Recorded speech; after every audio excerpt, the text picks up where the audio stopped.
Am I the asshole for telling my husband that he absolutely ruined the birth of our child? Our daughter is now 8 weeks old, so obviously this whole argument has gone on a very, very long time. We both have been holding grudges and neither of us think that we are wrong. My husband does not know I am posting this, so I'm going to keep it as anonymous as possible. So when I got pregnant with my daughter, my husband started in immediately telling me that I should have a home birth.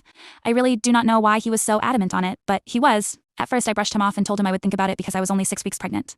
And the birth seemed so far off. Of course it came quickly. And my husband would literally speak over me at doctor's appointments when my doctor would ask if I had a birth plan. This caused a few arguments between us in those 39 weeks of pregnancy, but I never really changed my mind. Eventually my husband's mother sat down and talked to me, and she told me all of the reasons why they did not want me to go to a hospital for the birth.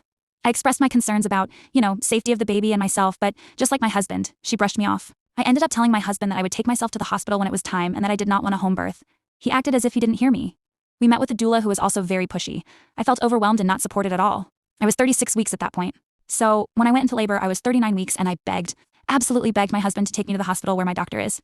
He wouldn't. He spoke to me condescendingly and called the doula instead. I was in labor for about 3 days, active labor for around the last 22 hours. I cried the whole time. I just felt something was wrong. I was scared and oftentimes they left me alone.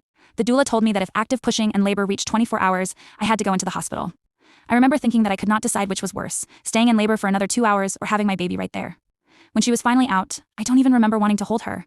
I just remember crying out of relief. Obviously I am okay now, but I did not have a good experience. On my first appointment after birth with my doctor, she was very shocked I had the baby.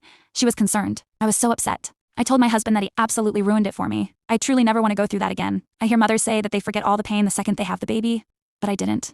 I love my daughter so much, but it was horrible, and it was entirely his fault. So I told him that several times. He rolls his eyes every time and tells me how mothers are strong and how I am not trying to be strong. I told him that if we ever have another baby, which he wants, that I will never do a home birth ever again. His response is, "We'll see. I cannot possibly be AITAH here, can I? Everyone around me is acting like this is so normal, but it's not, is it?"